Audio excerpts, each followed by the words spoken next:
falar em etiqueta pode parecer frescura, mas pensar sobre o porquê dela pode revelar muito de uma cultura.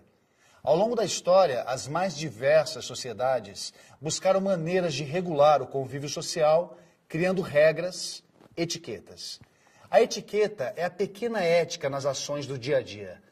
Ela pode ser vista apenas como um manual de boas maneiras, como indicar qual talher ou taça usar em um jantar, como ceder lugar primeiro aos mais velhos, pedir licença ao interromper uma conversa, mas ela é também um guia de boa educação essencial para a convivência em sociedade.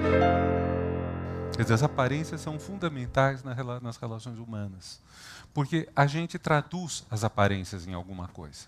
Como começa o que nós chamamos de etiqueta? Basicamente, começa na corte dos dos duques de Borgonha, por volta de 1400. A Borgonha é uma região, ou pelo menos o poder de Borgonha, ele ia pelas margens do Reno. Ele pegava o que hoje é a Borgonha francesa, capital de Dijon, pegava praticamente as duas margens do Reno, digamos, da Suíça até os Países Baixos. E então os grandes centros são, de um lado, os Países Baixos, atuais Holanda e Bélgica, de outro lado, a Borgonha, e passando pelo caminho Lorena, ou mais ou menos, tudo isso é disputado. Eles tentam formar um Estado independente e poderoso.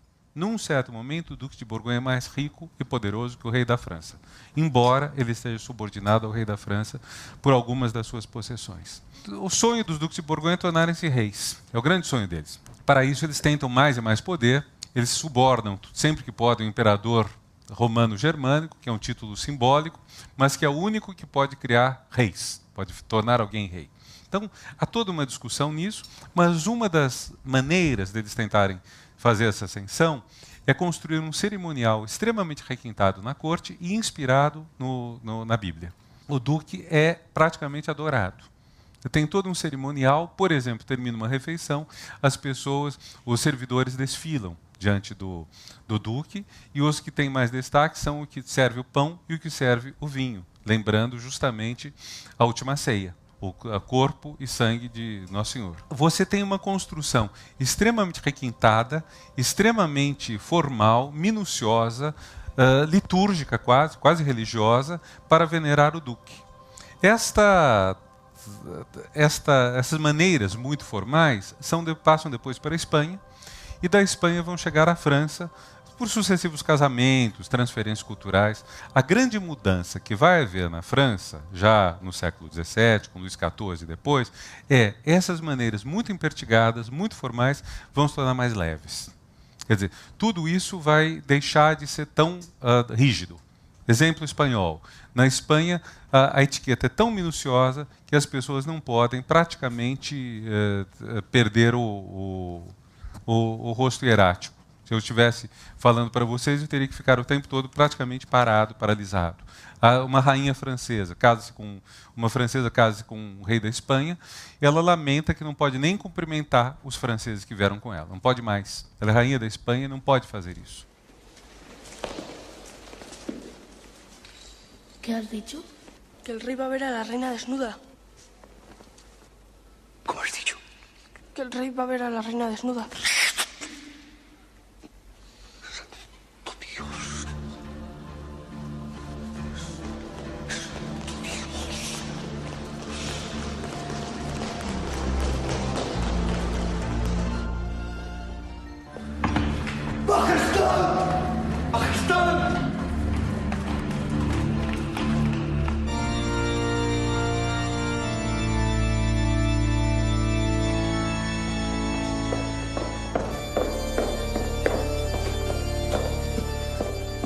O filme é um pouco sobre essa discussão e sobre toda a formalidade da corte espanhola, que está ligada a essa percepção religiosa do mundo, que também supõe que o universo do prazer está um pouquinho fechado, um pouquinho barrado. Quando isso passa à França, com Luís XIV, nós temos uma situação muito curiosa, porque Luís XIV é um rei que sobe ao trono menor de idade, criança, poucos anos de idade, passa por uma regência na qual há várias rebeliões, há uma rebelião da alta nobreza, há uma rebelião de Paris, a Fronda, e, num dos momentos da rebelião de Paris, Os parisienses acham que o rei foi subtraído da cidade pela mãe dele, pela rainha, regente, e então eles querem ver o rei e desfilam, vão até o quarto do reizinho, que está supostamente dormindo, criança, e as pessoas passam, praticamente um monte de gente passa para olhar o rei, olham até com admiração, mas Luís XIV jamais vai perdoar isso. Ele acha que ele foi profundamente humilhado por essa gente plebeia, passando pelo quarto dele para checar se o rei estava lá, dando-se o direito de ver onde está o rei e de tutelar o rei. O rei vai então tirar a capital de Paris, vai levar para Versalhes e vai apostar em várias formas de controle. Vai destruir castelos de nobres, um monte de coisa assim, mas o que nos interessa, sobretudo, é uma medida muito mais simbólica do que efetiva, do que econômica, do que militar. É a construção de um ritual da realeza.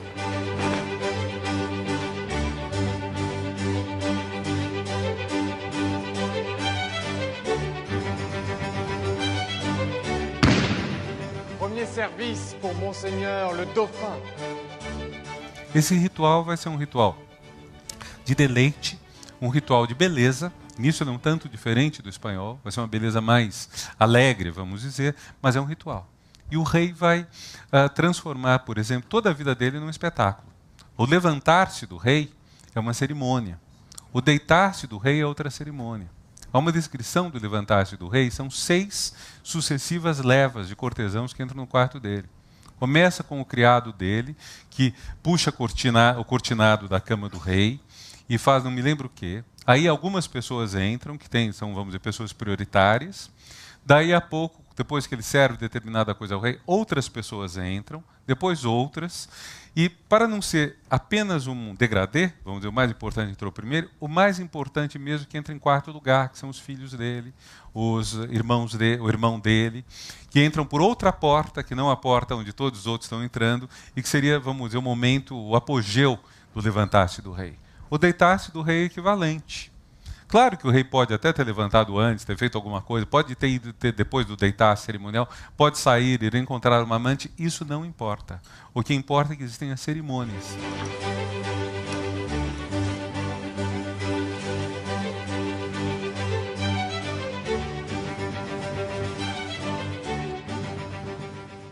Ou há uma cena também histórica que aparece no filme, que é uma cena que Maria Antonieta odiou, o momento em que ela está sendo trocada de roupa, e quem troca de roupa é a pessoa mais importante que a cerca, mulheres, né, claro.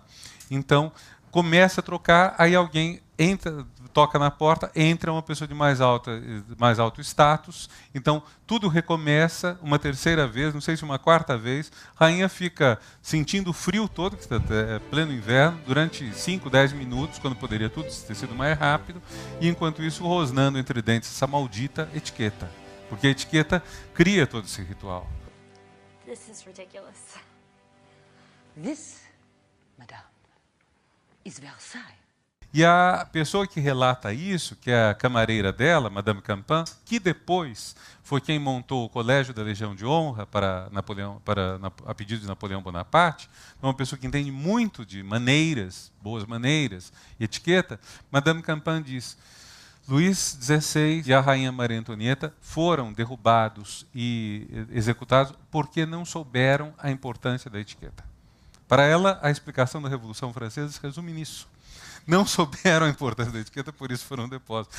Tomada da Bastilha, Revolução, tudo que aconteceu só porque eles não sabiam o poder da etiqueta.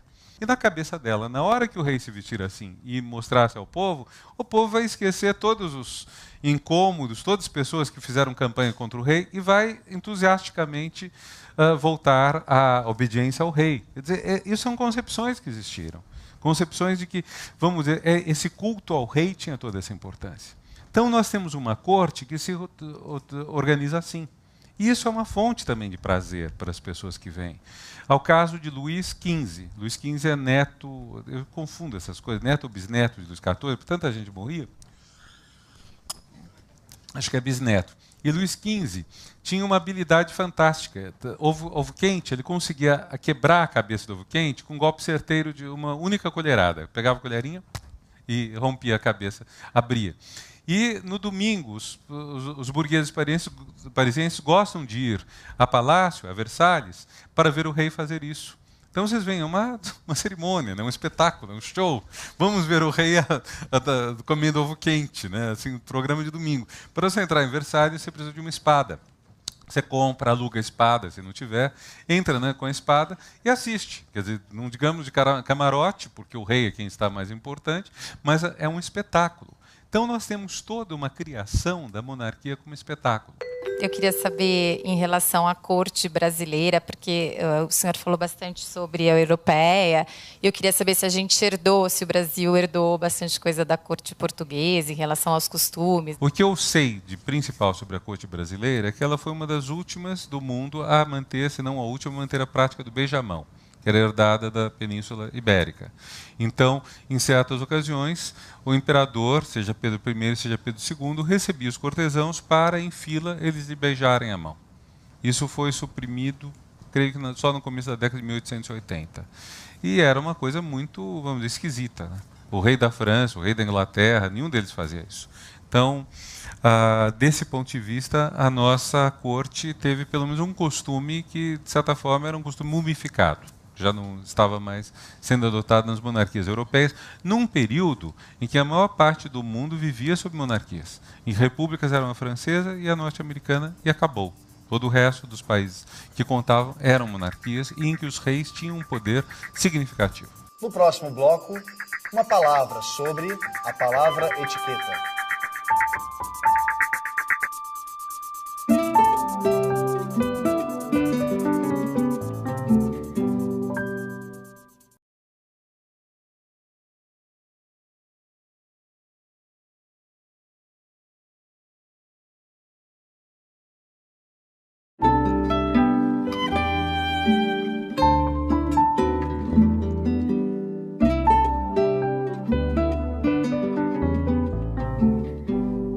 Foi nas cortes europeias que criaram um conjunto de regras de bom comportamento social que conhecemos como etiqueta.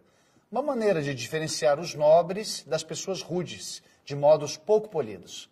Luís XIV escrevia pequenos bilhetes aos seus convidados dizendo como eles deveriam se comportar nas cerimônias.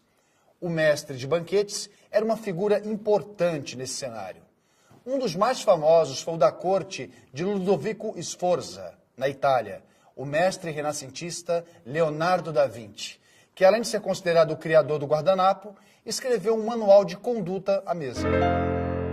Nenhum convidado deve colocar a cabeça no prato, nem deve colocar a cabeça no prato do vizinho, a menos que antes lhe tenha pedido permissão. Não se deve pôr a cabeça em cima do prato para comer.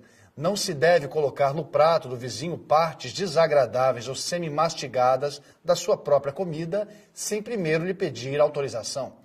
Não deve emitir ruídos resfolegantes ou dar cotoveladas, não deve revirar os olhos ou fazer caretas assustadoras, e ainda menos lançar adivinhas lascivas quando ao seu lado se encontrar uma dama. A palavra etiqueta, aparentemente, tem duas origens etimológicas. Uma é pequena ética, então seria uma ética menor. Nós teríamos a ética para valer, que pergunta se as ações são boas ou más, se elas estão sendo, enfim, se elas estão se dirigindo na direção do certo ou do errado. E por mais que hoje a gente entenda que esses valores não são absolutos, que há uma diferença grande, acredito que todos nós temos alguma ideia do que é certo e errado, mesmo que sejam ideias um pouco diferentes umas dos outros. E a pequena ética, a etiqueta, seria a ética que lida não com o certo e errado nessa profundidade, mas com as formas externas, com as aparências, quer dizer, como você se dirige a uma pessoa. Sendo isso, em certas culturas, extremamente importante. A maneira pela qual você se dirige a uma pessoa importante é fundamental. Então, isso pode ser muito diferente de lugar para lugar. Tudo isso, então, no plano das aparências. Daí que a etiqueta, nesse sentido, seja a pequena ética ou aquela que mostra apenas a forma externa de agir, sem entrar necessariamente na intenção, sem entrar necessariamente em como a pessoa, no fundo da alma, está agindo. Quer dizer, a salvação eterna não está em jogo. Se você for pensar em termos da salvação eterna, da salvação da alma, você vai ter que ir para as intenções. Mas o respeito ao rei, o respeito ao poder, está aí. Esse é um sentido da palavra etiqueta. Há um outro sentido, que é o que nós usamos hoje em dia mais, que é o do rótulo. Nós etiquetamos. objetos, etiquetamos mercadorias, por que não etiquetaríamos pessoas? Então, nós podemos etiquetar uma pessoa. Se a pessoa, por exemplo, é duque, então ela tem direito a um certo cerimonial. Se ela for marquês, tem direito a um cerimonial, mas um pouco menor. Exemplo, corte Luís XIV e daí em diante. Eu posso errar, mas se eu errar não tem importância, só para dar uma certa ideia da coisa. Duques têm direito de sentar-se na frente do rei. Marquesas também têm, os marqueses não têm. Vejam, então a mulher tem um direito acima do marido, ou do homem respectivo. A marquesa tem um direito mais que o marquês, ela está acima do próprio marido, porque ela senta, como duque, mas numa cadeira sem nada atrás. Se for alguém mais importante que um duque, sentará numa cadeira assim. Mais importante ainda, a cadeira terá um apoio para as mãos. Você pode também ter cadeiras só de madeira, cadeiras mais luxuosas. Então você cria toda uma hierarquia dos direitos a que cada pessoa tem, por exemplo, no sentar-se, e essa hierarquia permite que, olhando a pessoa, já etiquete. Isso, então, também é etiqueta, no sentido de que etiqueta, lidando com as aparências, está rotulando as pessoas. Então, eu entro numa sala, não conheço ninguém, mas pela forma como a pessoa está vestida, como ela está sentada, como os outros se dirigem a ela, eu tenho noção da posição dela, até estar vestido. Durante séculos, os reis baixaram leis regulando o que cada pessoa podia trajar. Por exemplo, uma pessoa da burguesia não poderia usar aliás, a grande briga durante séculos, desde a Idade Média, é evitar que o burguês se vista bem demais. Evitar que ele use aparências de nobre. Como os nobres, ao mesmo tempo, vão empobrecendo, é um problema. Porque o nobre não tem dinheiro para pagar, vamos dizer, brocados. Vamos dizer, brocado, que é uma roupa muito elogiada. O nobre não tem dinheiro para pagar isso. Mas o burguês tem. Como você faz? Você tem que impedir o burguês de vestir essa roupa e tem que deixar o nobre vestir uma roupa que não paga, que não tem dinheiro. Ou, por exemplo, roupa com fios de ouro. Então, só nobreza. Então, você tem uma hierarquia social que se estabelece nisso tudo e que os outros podem ver como é. Daí também que a etiqueta, no sentido de pequena ética, tem um valor, mas a gente não pode superestimar esse valor. Ela só faz esse sentido uma sociedade fortemente hierárquica, de uma ascensão social existente, mas limitada, não democrática, portanto, a sociedade não é democrática, a sociedade da qual eu estou falando. E, ao mesmo tempo, uma sociedade tem um certo nível de conflito, porque as pessoas estão lutando para ter uma roupa melhor, para andar numa carruagem melhor, para subir na vida. Estão lutando. Só que isso é regulado por leis sucessivas que os reis editam e não são aplicadas. É difícil aplicá-las. Você vê que constantemente os reis reeditam.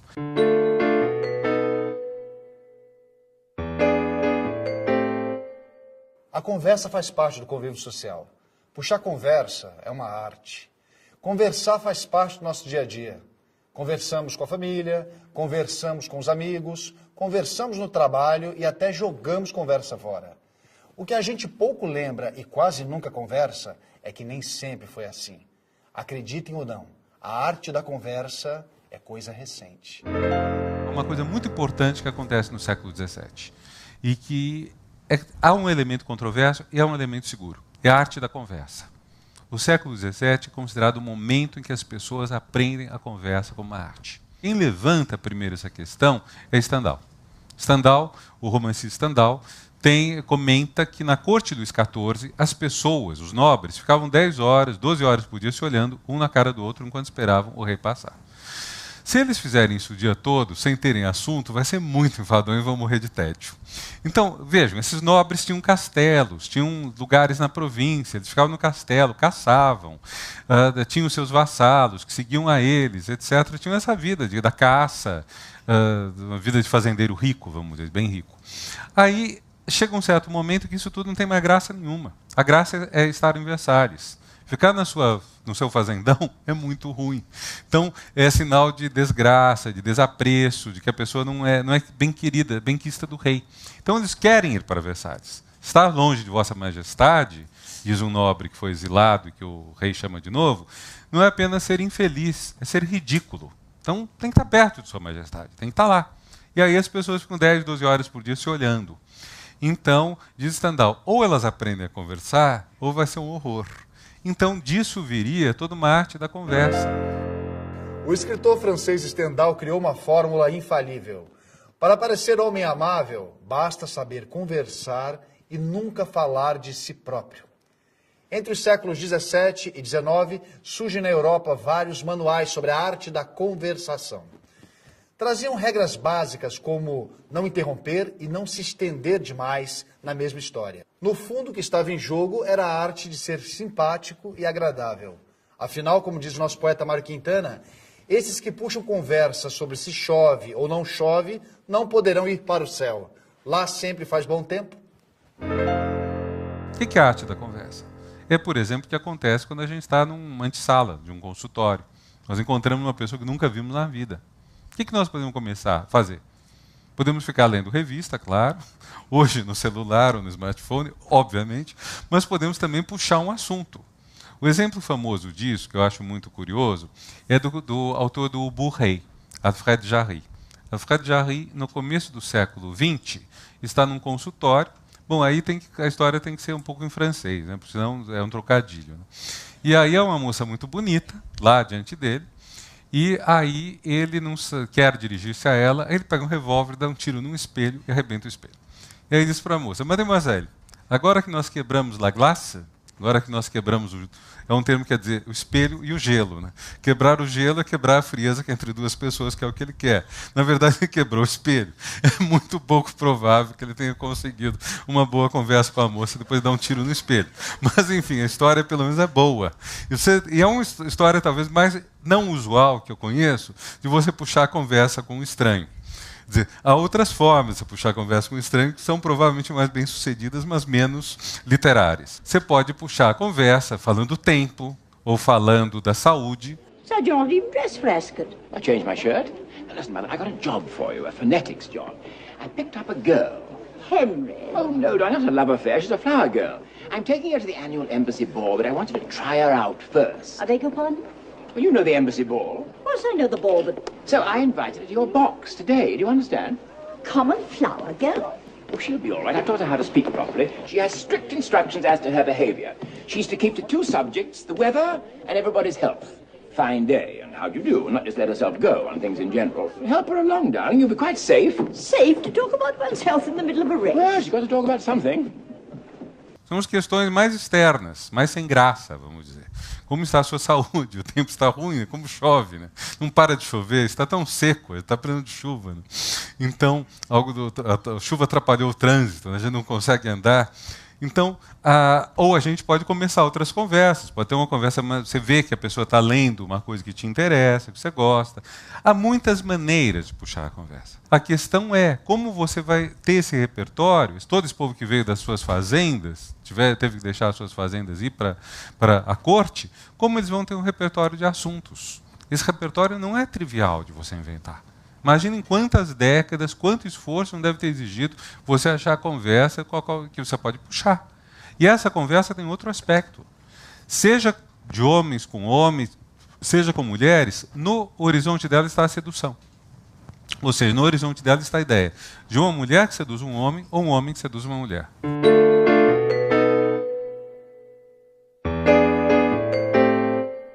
Há um elemento erótico nessa conversa. Há uma ideia de que essa conversa, de alguma forma, deve fazer que eu conquiste a atenção da outra pessoa. Que a outra pessoa me dê um determinado tipo de relevo, de importância. Então eu tenho que tornar essa conversa interessante.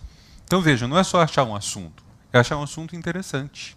O assunto tem que ser um assunto, de alguma forma, cativante.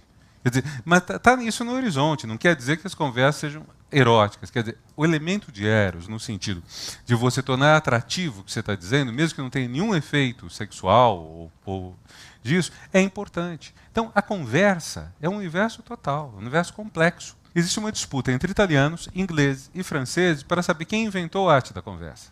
Todos datam a coisa do século XVII, mas os ingleses foram eles, os franceses foram eles, os italianos foram eles.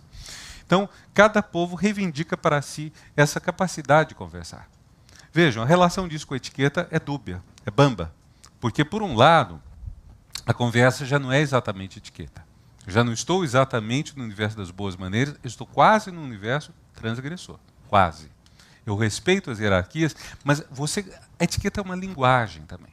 Ou seja, eu sei qual a hierarquia, mas eu posso, eventualmente, infringi-la.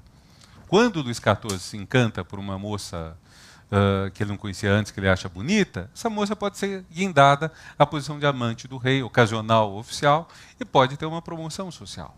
Então nós temos aí um universo todo que é de boas maneiras na chave hierárquica. Essa chave hierárquica não impede que as pessoas se deleitem na companhia umas das outras, mas elas têm essencialmente uma hierarquia. O Rei Sol e o reality show, no próximo bloco.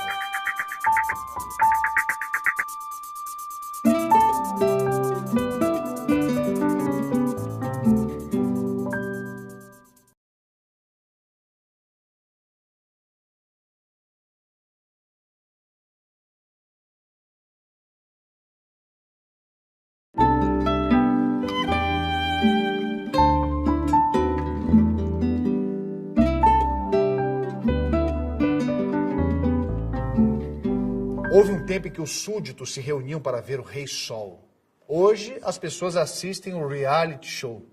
Continua tudo igual ou estamos decadentes? Será que observar a vida alheia sempre foi uma atividade sedutora? O que explica tanta curiosidade? Vamos falar então de onde o espetáculo vai dar. Está presente hoje. Celebridades são as herdeiras ou herdeiros do Rei Sol. Tudo isso ocupou o papel, que era o papel de ver o rei cortando ovo. Quer dizer, então você viu o rei cortar ovo, hoje você vê silicone. Quer dizer, outra coisa, mas atende à mesma pulsão voyeurista. Eu quero deleitar meus olhos. Eu quero deleitar meus olhos com uma coisa bonita ou com uma coisa que me permita eventualmente falar mal. Digamos, alguém que, ator, atriz, celebridade, faz alguma coisa que me permite comentar algo mal. Né? Sobretudo se for uma coisa que eu desejo, mas que ao mesmo tempo eu quero falar mal. Exposição sexual, dependendo dela, pode ser algo que eu critico e ao mesmo tempo me dá um extraordinário prazer. Num certo sentido é democrático. Num certo sentido. Não é democrático no sentido de estar aberto a todo mundo, mas no sentido de que qualquer um pode, eventualmente, quase que por sorte, alçar-se à posição de objeto do olhar e deleite público.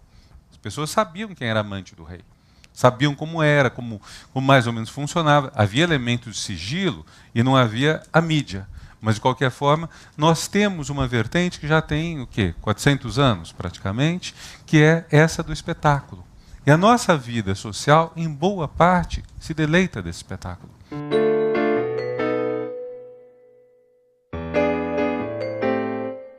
Por que as campanhas eleitorais precisam do marqueteiro?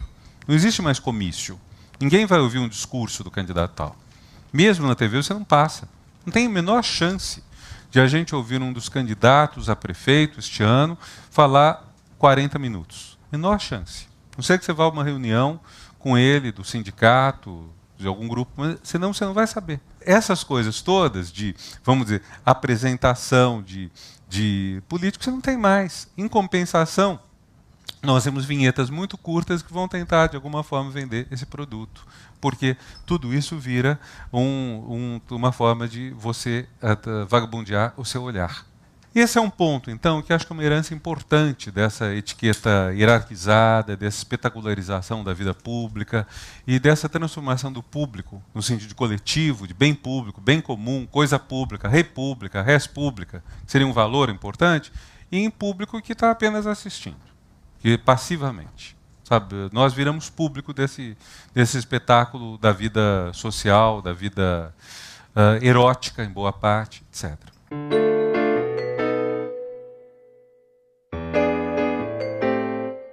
O outro ponto que eu queria colocar é, essa etiqueta hierárquica tem um contraponto, que é uma etiqueta igualitária. Essa etiqueta, curiosamente, surge também em domínios do Duque de Borgonha. E governa também os Países Baixos, que ficam já no mar, né, à beira do mar.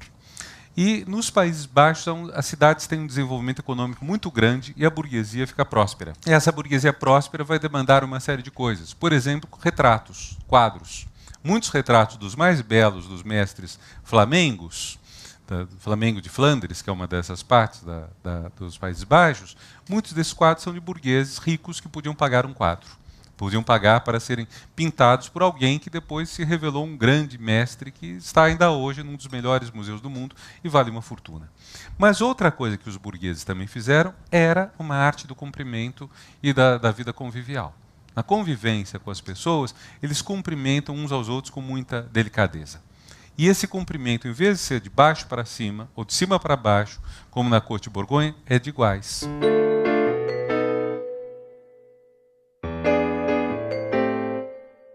Exemplo que é contado por um historiador dos mais notáveis dos costumes, que é o Huizinga, que também é dessa região. O Huizinga conta que dois burgueses se encontram numa passagem muito estreita, numa rua muito estreita, e um diz para o outro, passe na minha frente, passe o senhor antes, o outro, não, passe o senhor antes. Eles ficam 15 minutos nessa troca de amabilidades. Chega um ponto que você não sabe quem está sendo mais gentil, quem está sendo mais poderoso. Quem tem boas maneiras, uma coisa que vai fazer é deixar uma mulher passar à frente, abrir a porta para o carro, na entrada do elevador ou da porta, fazer a mulher passar à frente. Isso é banal e está sendo esquecido. Mas é banal, deveria ser feito. Quem não faz isso, aprenda. Mas, de qualquer forma, isso é uma coisa básica. Agora, por que aquele personagem que supostamente é mais frágil, ou era mais frágil até poucas décadas atrás, ou era considerado até inferior até poucas décadas atrás, era alvo desse respeito? Isso é um sinal de respeito, é um sinal de subordinação. Muitas feministas, num certo momento, recusaram esse tipo de gentileza, porque achavam que essa gentileza custava a elas um preço muito alto. Quer dizer, para passar à frente, ela tinha que ser subordinada o tempo todo. Ou seja, quando eu cedo a vez a outra pessoa, o que é mais importante nessa expressão, cedo a vez a outra pessoa? É outra pessoa ou eu? Porque se eu cedo, é porque esse lugar é meu. Se eu deixo você passar na minha frente, é porque, teoricamente, quem passaria na frente sou eu. Então, eu deixo você passar, então eu estou me mostrando mais poderoso. Não estou dizendo que essa seja a resposta óbvia, mas estou dizendo que foi interpretado assim por muitas feministas e há uma base histórica para isso. Posteriormente, até muito interessante, que há um certo momento que muitas mulheres começam a dizer: eu quero todos os direitos feministas, mas quero também que o cavalheiro me deixe passar na frente, puxa a cadeira, todas essas coisas. É curioso porque é um jogo complicado aí. Evidentemente, se somos iguais, não é porque pagar a conta da outra pessoa, mas isso pode ser também uma gentileza, ou pode ser uma tentativa de ganhar em todos os quadros. Pode ser que a mulher queira, ao mesmo tempo, ser alvo do respeito e ser alvo da vantagem. Então, é um jogo complicado. Não tem uma única interpretação. Estou querendo expor a vocês toda a complexidade. Eu não aceito a explicação de que quem passa na frente é o mais poderoso. E eu não aceito a explicação de que quem cede a vez é o mais poderoso. Eu acho que as duas explicações têm validade. E você não teria essa disputa se as duas não fossem igualmente válidas. Então, é um momento em que a gente não sabe quem é mais. Mas esse sinal de não saber quem é mais é um sinal também de uma certa igualdade. Se eu estivesse na frente do Duque, era óbvio que ele passava. Se eu não fosse o rei, caso em que eu passaria na frente dele. Mas, por exemplo, sendo o rei, eu podia chamá-lo a passar. No próximo bloco, etiqueta é bom e eu gosto.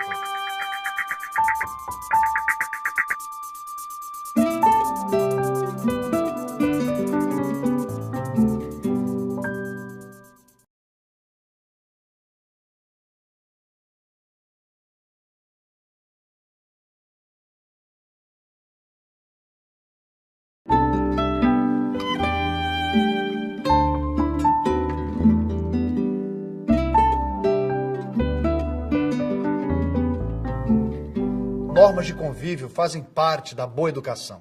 São formas de viver em sociedade com cuidado pelo outro. Etiqueta pode ser sinônimo de respeito.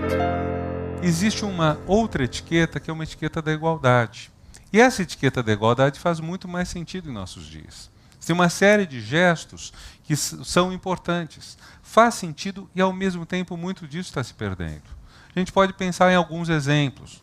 Por exemplo, o bocejo. O bocejo é um gesto, primeiro de tudo, é muito contagioso, né? O simples fato de eu falar bocejo já vai fazer alguns de vocês bocejarem. Isso é inevitável, né? O simples fato de eu falar a palavra bocejo já me deu vontade de bocejar. Isso é... Quer dizer, uma pessoa quando boceja, outros bocejam, E uma pessoa, quando se fala a palavra, mesmo se fez a experiência com cegos, você fala a palavra bocejar, ou faz o som, um certo som de bocejar, a pessoa boceja. De modo que existe, não todo mundo, mas algumas pessoas. Vocês estão resistindo bravamente. Eu cumprimento por essa conquista. Mas o bocejo. O bocejo é uma coisa que, pelo fato de ele indicar que nós estamos com sono, deve-se evitar bocejar sem tapar a boca na frente do outro. Ou se evita bocejar, ou se tapa a boca. Eu não vejo mais isso. Sabe? Meus alunos, assim, normalmente bocejam, escancaram a boca, você pode contar o número de dentes, verificar a qualidade das obturações, quase fazer um exame odontológico, porque realmente essa ideia sumiu. Usar chapéu. Chapéu é uma coisa que, a regra, você não usa chapéu em lugar fechado, em lugar coberto, você não usa chapéu dentro de igreja, exceto nas igrejas que requerem o uso de chapéu, como as sinagogas, não se usa chapéu. Então, em lugar público, tira-se. Cada vez menos, pessoas nem se dão conta. Lembro de ver um rapaz brasileiro numa igreja em Viena com um boné, filmando tudo. Me incomodou, pensei, bom, o coitado não tem a menor ideia disso, mas é um desrespeito. Dê respeito. As pessoas que estão aqui, que têm fé, provavelmente estão sentindo isso esquisito. Há muitos gestos assim que eles são simbólicos. Eles indicam de alguma forma, por exemplo, que você se descobre diante do outro. Isso, na maior parte da cultura ocidental, descobrir-se diante do outro é um sinal de respeito. Com exceção dos judeus, para quem cobrir-se diante da divindade é um sinal de respeito. Mas nos dois casos, o ato pode ser oposto, o ato físico, mas o sinal, o significado que se transmite é o mesmo. Você manifesta respeito a alguém. Eu manifesto, por exemplo, porque as necessidades físicas não são feitas em público? Sinal de respeito também. Não devemos mostrar as excreções do corpo na frente de outras pessoas. Então, há todo um conjunto de regras que foram adotadas com o tempo e que manifestam ao outro que ele deve ser de alguma forma respeitado. Isso hoje nós temos uma situação meio delicada. Quer dizer, por um lado, nós estamos na sociedade mais democrática que o mundo já viu. Estou falando do Brasil, estou falando do mundo inteiro. Quer dizer, depois que caíram as ditaduras do leste europeu, embora praticamente toda a antiga União Soviética esteja ainda sob regimes autoritários, com exceção dos países bálticos, são muito pequenos, depois que, enfim, nós tivemos uma certa abertura do mundo, com a queda das ditaduras de direita na América Latina, no final dos anos 70 e anos 80, inclusive a nossa, foi uma das últimas, quando nós tivemos a queda das ditaduras comunistas, o mundo passou a ter uma população com direitos democráticos, humanos, maior do que jamais teve, em termos não só numéricos, como também relativos, proporcionalmente. Esse ganho democrático, porém, no plano dos costumes é muito complicado se dizer que tem ocorrido, porque no plano dos costumes significa respeito ao outro. Nesse ponto, o nosso país é muito, muito deficiente. O Brasil é um país que tem um respeito aos mais pobres extremamente limitado. Então, nós vemos com frequência as pessoas serem extremamente desaforadas com quem as serve. Pode ser um frentista, pode ser um balconista, mas basta que a pessoa tenha um pouco sinal de mais pobre, ela pode ser destratada. E ela é destratada com absoluta tranquilidade pela classe média.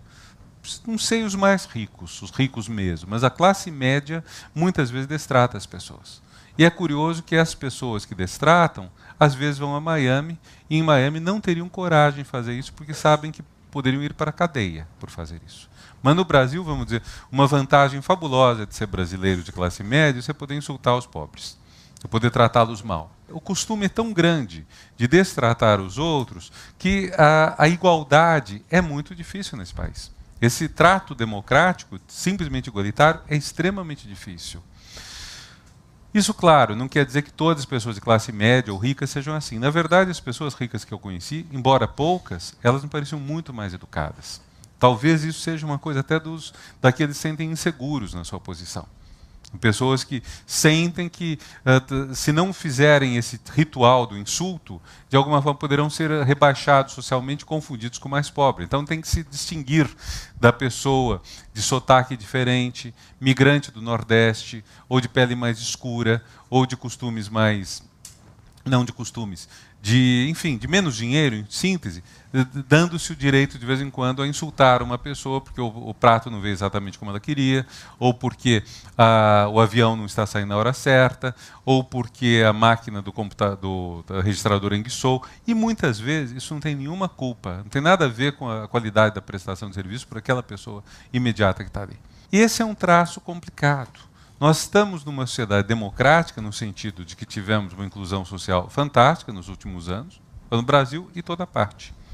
No Brasil, vocês devem ter visto o gráfico que mostra como a pirâmide social tornou-se um losango. Ou seja, nós tínhamos no Brasil uma pirâmide social que significava uma classes A e B no topo da pirâmide, classe C depois e classes D e E mais numerosas. Então, as classes D e E somadas, pobres e muito pobres, pobres e miseráveis, somadas eram maiores que a classe C, que seria a classe média, que por sua vez era maior que as classes A e E, ricos e média alta. E o que nós tivemos desde 2002 foi uma mudança que converteu isso num losango. As classes C e E cederam cerca de 50 milhões de pessoas para a classe C. Então, as classes D e E somadas hoje tem menos gente que a classe C, que agora é sozinha a mais numerosa do nosso país e que continua maior, claro, que as classes A e B, que dificilmente, vamos dizer, se tornarão maiores em algum momento. Mas, enfim, isso significou uma justiça social muito maior neste país. Isso que está acontecendo em muitos países não tem a mudança no plano dos costumes adequada. Quer dizer, no plano dos costumes continua havendo, pelo menos por parte, talvez eu dissesse, da classe B, em especial, um incômodo com isso, um incômodo muito grande com essa situação e uma não aceitação da igualdade que está, vamos dizer, ocorrendo no plano dos fatos, ou no plano da economia. Então, esse é um ponto muito interessante de ser pensado. Como nós tratamos o outro? Há uma etiqueta de você ser bonzinho. Não sei se faz sentido para você isso. Mas a gente tem que falar educadamente, você tem que amar muito o seu marido, então você não pode brigar. Então, existe uma etiqueta também que impede que a gente possa saber como brigar. E aí eu acho que a gente transpõe isso para quem está mais distante, né? Então, a minha pergunta é sobre esse outro lado. Como ter etiqueta para poder falar coisas difíceis ou de necessidade. A questão do trato com o outro, antes de mais nada, é como a gente consegue ter uma linguagem adequada para a contestação. No Brasil isso é muito difícil. Pegue, por exemplo, uma fila. Imagine que nós estamos numa fila e uma pessoa fura a fila. No Brasil, a gente não sabe como lidar. Nos Estados Unidos ou na França, isso é facílimo. Primeiro, as pessoas dificilmente furariam a fila. Segundo, se alguém furar a fila, alguma pessoa vai dizer para essa pessoa, de uma maneira mais dura ou menos dura, que ela se coloque no seu lugar. E essa pessoa vai acatar isso. Vai dizer, então, de alguma forma, vai haver um discurso para isso. As pessoas sabem o tom. Não vai ser um tom suplicante, por favor, respeite a fila, e não vai ser um tom violento, seu idiota, vá para o fim da fila. Sabe? Vai ser um tom adequado. Na nossa cultura é muito difícil a gente saber esse tom. A gente, muitas vezes, quando surge um tipo de transgressão assim, a nossa tendência é mais não saber o que falar à pessoa e ficar resmungando todo mundo entre si, irritado com aquela pessoa que furou a fila, até com medo de que eventualmente, se disser para essa pessoa não fure a fila, essa pessoa nos responda com um insulto, que é muito possível. É muito possível. Então, a nossa sociedade tem muita dificuldade em encontrar o tom para a divergência, vamos dizer, no sentido leve da palavra, para a briga. Quer dizer, o conflito na nossa sociedade é algo que nós com muita dificuldade conseguimos formular. Há sociedades que têm já uma linguagem para o conflito, então elas navegam no conflito melhor do que nós.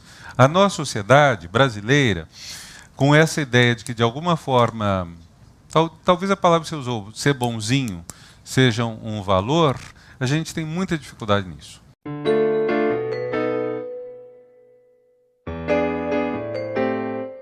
Desde que a mobilidade social se tornou um fator fundamental da vida social, no começo do século XIX, na Europa, que certamente depois, nós passamos a uma situação em que as posições sociais são mais inseguras.